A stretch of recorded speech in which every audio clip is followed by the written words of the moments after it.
강남 한복판의 초고층 백화점이 겨울 아침 햇살을 받아 반짝였다. 대리석으로 지어진 건물 외벽은 마치 거대한 보석처럼 빛났고 정문 앞에는 롤스로이스와 벤틀리, 마이바흐가 줄지어 서 있었다. 영하 10도의 한파에도 운전기사들은 자리를 지켰다. VIP 라운지는 이른 아침부터 특별한 손님들로 북적였다. 전날 밤 파티에서 입었던 샤넬과 구찌, 생로랑의 드레스를 뽐내는 여성들이 샴페인을 마시며 수다를 떨었다. 그들의 웃음소리는 천박할 정도로 날카로웠다. 서유진은 라운지 안쪽 창가에서 식어가는 커피를 노려보고 있었다. 최근 출시된 3천만 원대 디올 리미티드 에디션 백이 의자에 대충 던져져 있었다. 짙은 다크서클이 그녀의 피곤한 얼굴을 더욱 창백하게 만들었다. 유진아, 이제 결혼한 지 5년이 다 되어 가는데 아직도 소식이 없다며? 시어머니의 독설이 또 시작됐다. 전날 있었던 가문의 송년회 사진과 함께 날카로운 문자가 도착했다. 서유진의 동서가 찍은 초음파 사진도 첨부되어 있었다. 쌍둥이란다. 우리 며느리는 언제쯤 기쁜 소식을 전해줄까? 우리 가문에 대를 이을 아들이 꼭 필요한데. 참, 이번 주 목요일에 유명한 한의원을 예약해뒀어. 거기 원장님이 불임치료에 신기가 있다더라. 서유진은 손톱으로 가죽 소파를 긁었다. 이미 15번째 시험관 시술이었다. 매일 아침 기초 체온을 재고 호르몬제를 맞고 한약을 마시는 생활이 5년째였다. 몸은 붓고 여드름이 났다. 호르몬에 영향을 주지 않는다는 우울증 약도 하루 3알씩 먹었다. 남편 강민우는 요즘 들어 늦은 퇴근과 해외 출장이 더욱 잦아졌다. 어젯밤에도 긴급 출장이란다. 그의 와이셔츠에서 나는 달콤한 향수 냄새가 아직도 코끝에 남아 있었다. 분명 여자의 향이었다. 서유진은 그 여자가 누군지 알고 있었다. 시어머니가 일부러 소개한 여자, 남편의 대학 후배였다. 한 달 전 그녀는 남편의 휴대폰을 훔쳐보았다. 오빠 검사 결과 나왔어요. 제가 임신한 것 같아요. 서유진은 화장실에서 구토를 했다. 시어머니가 며느리 몰래 진행한 일이었다. 가문의 대를 잇기 위해서라면 무슨 짓이든 할 수 있다는 걸 보여주는 증거였다. 쇼핑은 그나마 그녀를 위로하는 유일한 도피처였다. 명품을 살 때만큼은 자신이 이 세상에서 가장 값진 존재가 된 것 같았다. 13개의 에르메스 백으로 가득 찬 드레스룸이 그녀의 허영과 공허함을 증명했다. 사모님, 커피 리필 해드릴까요? 서유진은 차가운 눈빛으로 직원을 쳐다봤다. 됐어요. 이미 식었잖아요. 이런 찬 커피를 누가 마시겠어요? 새로 간 내린 걸로 가져오세요. 직원이 긴장한 표정으로 커피잔을 가져갔다. 서유진은 입가에 냉소를 띄웠다. 최소한 이곳에서는 자신이 여왕이었다. 돈이면 모든 게 해결되는 곳. 그녀의 왕국이었다. 오늘도 그녀는 백화점 1층으로 향했다. 새로 들어온 프랑스 수제 초콜릿이 있다고 했다. 박스당 100만 원이라고? 상관없었다. 어차피 돈은 남편 카드로 긁을 것이다. 그의 불륜에 대한 작은 복수라고 생각하면 오히려 통쾌했다. 가죽 부추굽이 대리석 바닥을 차갑게 울렸다. 서유진은 초콜릿 매장 앞에 섰다. 유리 진열장 안에는 방금 도착한 듯한 신상품이 가득했다. 프랑스 최고의 초콜릿 메이커가 하루 동안 만든 한정판이었다. 전 세계 100개 한정, 가격은 박스당 100만 원. 직원이 공손하게 허리를 굽혔다. 오늘 아침에 출고된 최고급 제품입니다. 현재 3개밖에 남지 않았습니다. 서유진은 눈 하나 깜빡이지 않고 카드를 꺼냈다. 3개 다 주세요.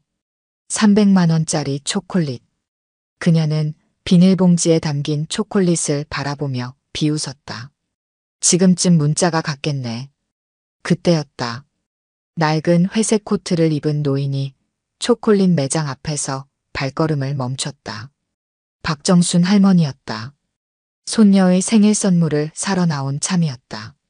다음 주면 10살이 되는 손녀 아이는 요즘 그림 그리기에 푹 빠져 있었다. 정순 할머니는 초콜릿 진열장을 물끄러미 바라봤다. 손녀가 초콜릿을 좋아했다. 하지만 가격표를 보는 순간 한숨이 나왔다. 3달 동안 모은 용돈으로는 살 수 없는 금액이었다. 할머니는 주머니 속 비닐봉지를 만졌다. 화구 세트 카탈로그가 구겨진 채 들어있었다. 갑자기 어지러움이 몰려왔다. 아침을 걸은 탓이었다. 할머니는 기둥을 붙잡았다. 눈앞이 캄캄해졌다. 서유진은 이 광경을 차갑게 지켜보았다. 백화점 직원들이 달려와 노인을 부축했다. VIP 라운지로 모시겠다는 직원의 말에 할머니는 고개를 저었다. 괜찮아요. 그냥 잠깐 어지러웠을 뿐이에요. 서유진의 눈빛이 날카로워졌다. 저런 초라한 노인네가 자신과 같은 공간에 있다는 사실이 불쾌했다. 그녀는 일부러 초콜릿을 하나 꺼내 포장을 뜯었다. 와, 이거 정말 맛있네요. 서유진은 목소리를 높였다. 주변 사람들이 그녀를 쳐다봤다. 그녀는 더욱 과장된 몸짓으로 초콜릿을 베어 물었다. 은박지를 구기는 소리가 날카로웠다. 서유진은 씹다 만 초콜릿을 다시 은박지에 뱉었다. 그리고 은박지를 바닥에 떨어뜨렸다. 은박지가 대리석 바닥에 나직한 소리를 내며 떨어졌다. 여긴 당신 같은 사람과는 어울리지 않아요. 그냥 동네 슈퍼에나 가세요. 정순 할머니는 그 광경을 지켜보았다. 반들반들한 대리석 바닥에 떨어진 쓰레기가 마음에 걸렸다. 할머니는 천천히 몸을 숙여 은박지를 주었다. 허리가 아팠지만 개의치 않았다. 뭐 하시는 거예요? 청소부세요. 서유진이 날카로운 목소리로 물었다. 주변 사람들이 하나둘 이쪽을 돌아보기 시작했다. 아니에요. 그냥 지저분해 보여서. 그러면 왜 남의 쓰레기를 줍는 거예요? 여기가 어디라고 생각하시는 거예요? 당신 같은 사람은 여기 올 자격도 없어요. 서유진의 목소리가 점점 커졌다. 그녀의 얼굴은 분노로 일그러졌다. 할머니는 아무 말 없이 은박지를 쓰레기통에 버렸다. 그 순간 서유진이 들고 있던 초콜릿 박스를 바닥에 던졌다. 고급 초콜릿이 대리석 바닥에 나뒹굴었다. 당신이 뭔데 참견이에요? 이게 얼마짜리 초콜릿인 줄 알아요? 당신 몇 달 용돈보다 비싼 초콜릿이에요. 할머니의 얼굴이 붉어졌다. 주변의 시선이 따가웠다. 서유진은 바닥에 떨어진 초콜릿을 발로 밟았다. 값비싼 초콜릿이 부츠 밑창에서 으스러졌다. 이런 거 제가 얼마든지 더 살 수 있어요. 보세요. 그녀는 남은 2박스의 초콜릿도 바닥에 던졌다. 300만 원어치의 초콜릿이 처참하게 부서졌다. 주변에서 놀란 숨소리가 들렸다. 이게 제가 10분 동안 쓴 돈이에요. 당신은 평생 모아도 못 쓸 돈이겠죠? 할머니는 말없이 고개를 숙였다. 주머니 속 화구 세트 카탈로그를 꼭 쥐었다. 10살 손녀의 웃는 얼굴이 떠올랐다. 무슨 일입니까? 깊은 목소리가 울렸다. 강태우 부사장이 빠른 걸음으로 다가왔다. 상황을 본 그의 얼굴이 순식간에 굳어졌다. 그의 뒤로 여러 명의 임원들이 뒤따랐다. 오늘은 백화점 이사회가 있는 날이었다. 박 여사님. 부사장이 달려와 할머니를 부축했다. 바닥에는 깨진 초콜릿 조각이 널브러져 있었다. 고급 카카오 향이 공기 중에 퍼졌다. 부사장의 눈빛이 서유진을 향했다. 손님, 오늘이 무슨 날인지 아십니까? 서유진은 어리둥절했다. 이 백화점이 개점한 지 정확히 30주년이 되는 날입니다. 그리고 오늘 이 자리에서 백화점의 새로운 문화센터 증축을 발표하려 했습니다. 부사장의 말이 채 끝나기도 전에 한 임원이 달려와 속삭였다. 부사장님, 기자들이 아래 있습니다. 30주년 기념식 때문에 나와 있던 기자들이요. 서유진의 얼굴이 하얗게 질렸다. 그녀의 행동이 모두 카메라에 찍혔을 것이다. 부사장의 표정이 더욱 무거워졌다. 이분은 우리 백화점의 실소유주이십니다. 20년 전 IMF 시절 3,000명 직원의 생계를 지키기 위해 전 재산을 투자하신 분이시죠. 서유진의 다리에 힘이 풀렸다. 그녀가 들고 있던 명품백이 바닥에 떨어졌다. 안에서 화장품들이 쏟아져 나왔다. 박정순 여사님은 제 은인이십니다. IMF 때 계약직이었던 저를 정직원으로 전환해 주셨죠. 제 아버지 병원비도 회사에서 지원해 주셨고 어머니 치매 투병 때도 도와주셨습니다. 부사장의 목소리가 떨렸다. 주변에 모여있던 직원들의 눈시울이 붉어졌다. 한 여직원이 앞으로 나섰다. 저희 아버지가 교통사고로 돌아가셨을 때 박 여사님께서 저희 3남매 학자금을 전액 지원해 주셨어요. 또 다른 직원이 말을 이었다. 저희 아들이 백혈병으로 힘들 때 여사님께서 치료비를 지원해 주셨습니다. 이야기는 계속 이어졌다. 매년 수백억 원의 장학금, 직원 자녀 전원, 학자금 지원, 소외계층을 위한 문화센터 무료 강좌, 협력업체와의 상생 경영. 서유진은 그 자리에 주저앉고 말았다. 그녀가 밟아 부순 초콜릿 부스러기가 무릎을 더럽혔다. 입고 있던 몇 천만 원짜리 원피스가 망가졌지만 신경 쓸 겨를이 없었다. 할머니가 조용히 입을 열었다. 그녀의 목소리는 흔들림이 없었다. 앞으로의 30년을 이끌어갈 새로운 문화센터는 우리 지은이를 위한 거예요. 부사장이 눈물을 훔쳤다. 네, 여사님의 손녀 지은이를 위한 예술치료센터가 될 것입니다. 소아암 환자들이 무료로 예술치료를 받을 수 있는 공간으로요. 서유진은 그제서야 할머니 주머니 속 구겨진 화구 세트 카탈로그를 보았다. 그것은 단순한 생일 선물이 아니었다. 항암 치료로 고통받는 손녀를 위한 희망이었다. 서유진의 눈에서 눈물이 흘렀다. 그녀의 눈물이 바닥의 초콜릿 부스러기와 섞였다. 300만 원짜리 초콜릿은 이제 더러운 쓰레기가 되어 있었다. 강 부사장은 서유진과 사무실로 향했다. 그곳으로 향하는 엘리베이터 안에서 숨막히는 침묵이 이어졌다. 부사장실은 백화점이 한눈에 내려다 보이는 특별한 공간이었다. 하지만 지금 서유진의 눈에는 아무것도 보이지 않았다. 사무실 안에는 무거운 침묵이 흘렀다. 창밖으로는 겨울 햇살이 차갑게 비치고 있었다. 강태우 부사장은 서류 한 장을 꺼냈다. VIP 회원 자격 박탈 통지서였다. 하지만 그것은 시작에 불과했다. 오늘 일은 이미 언론에 노출됐습니다. SNS에도 영상이 퍼지고 있고요. 부사장이 태블릿을 보여줬다. 화면에는 서유진이 초콜릿을 던지고 밟는 장면이 재생되고 있었다. 댓글은 이미 수천 개가 달려 있었다. 재벌가 며느리의 갑질, 명품으로 뽐내는 한심한 여자. 서유진의 손이 떨렸다. 그녀의 인생이 순식간에 나락으로 떨어지는 것 같았다. 박정순 여사님은 우리가 아는 것보다 더 대단한 분입니다. 부사장이 오래된 앨범을 꺼냈다. 1997년 IMF 시절 찍은 사진들이었다. 젊은 박정순이 직원들과 함께 바닥을 닦고 짐을 나르고 포장마차에서 라면을 먹는 모습이 담겨 있었다. 이때 여사님은 이미 재벌가의 며느리셨습니다. 하지만 백화점을 포기하자는 시댁의 반대를 무릅쓰고 이 백화점을 살리기로 결심하셨죠. 청담동 땅을 팔고 강남의 빌딩을 처분했습니다. 심지어 결혼반지까지 팔아 직원들 월급을 주셨어요. 부사장은 서랍에서 또 다른 사진을 꺼냈다.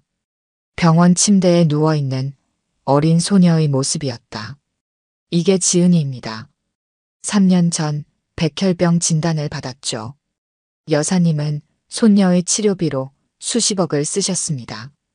그런데도 다른 소아암 환자들을 위해 매년 수백억을 기부하세요. 지은이처럼 아픈 아이들을 위해서요. 서유진은 자신의 얼굴을 가렸다. 부끄러움이 온몸을 덮었다. 오늘 발표하려 했던 문화센터는 자신처럼 아픈 친구들도 그리게 해주면 안 되느냐는 지은이의 제안이었습니다. 항암 치료를 받으면서도 그림을 그리며 버텼거든요. 부사장의 목소리가 떨렸다. 여사님은 손녀의 소원을 위해 사제 3천억을 출연하셨어요. 예술치료센터를 만들기로 하신 거죠. 오늘은 그 계획을 발표하는 날이었습니다.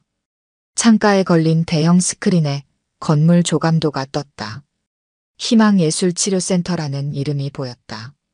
아시다시피 여사님은 지금도 낡은 회색 코트를 입으시죠.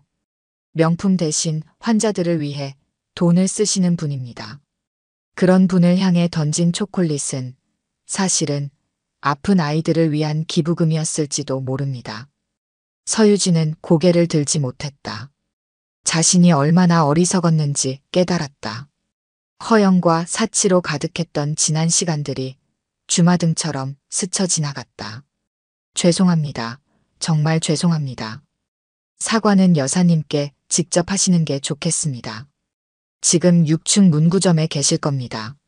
손녀의 생일 선물을 고르고 계실 거예요. 오늘 보여주신 모습은 분명 실수였습니다. 하지만 어쩌면 이게 새로운 시작이 될 수도 있겠죠. 부사장이 일어났다. 사무실에서 나온 서유진은 화장실로 달려갔다. 거울 속의 자신이 낯설었다. 완벽하게 세팅된 머리, 3천만 원대 원피스, 진주 목걸이. 하지만 그 화려한 겉모습 아래로 역겨운 민낯이 비쳐 보였다. 구토가 올라왔다. 변기를 붙잡고 몸을 떨었다. 자신이 던지고 밟아버린 초콜릿이 소아암 환자들을 위한 기부금이 될 수도 있었다는 사실이 목구멍을 파고들었다. 완벽한 메이크업이 눈물에 번졌다. 6층 문구점 앞에서 멈춰섰다. 박정순 할머니는 아직도 화구 세트를 고르고 있었다. 그 모습이 서유진의 가슴을 후벼 팠다. 백화점의 실소유주이면서도 손녀의 생일 선물을 고르는데 1시간 넘게 고민하는 모습. 수백억을 기부하면서도 직접 쓰레기를 줍는 그 겸손함. 그 자리에서 얼마나 시간이 흘렀을까. 누군가 어깨를 두드렸다. 고개를 들어보니 박정순 할머니였다. 서유진의 입에서 알 수 없는 소리가 새어나왔다. 울음도 아니고 웃음도 아닌 괴로운 신음 같은 것이었다. 박 여사님. 할머니가 고개를 돌렸다. 눈가에 미소가 어렸다.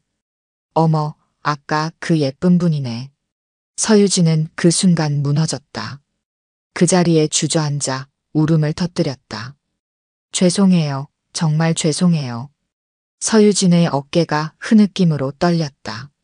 지나가던 사람들이 쳐다봤지만 멈출 수가 없었다. 모든 것이 부끄러웠다.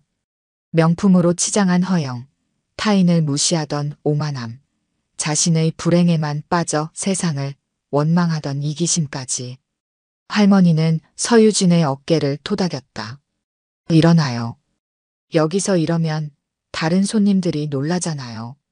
할머니는 서유진을 일으켜 문구점 옆 카페로 데려갔다. 서유진은 떨리는 손으로 커피잔을 잡았다. 할머니는 낡은 가죽 지갑을 꺼냈다. 지갑 속에는 한 아이의 그림이 들어있었다. 우리 지은이가 그렸어요. 처음 항암 치료를 시작했을 때예요. 그림 속에는 해바라기가 그려져 있었다.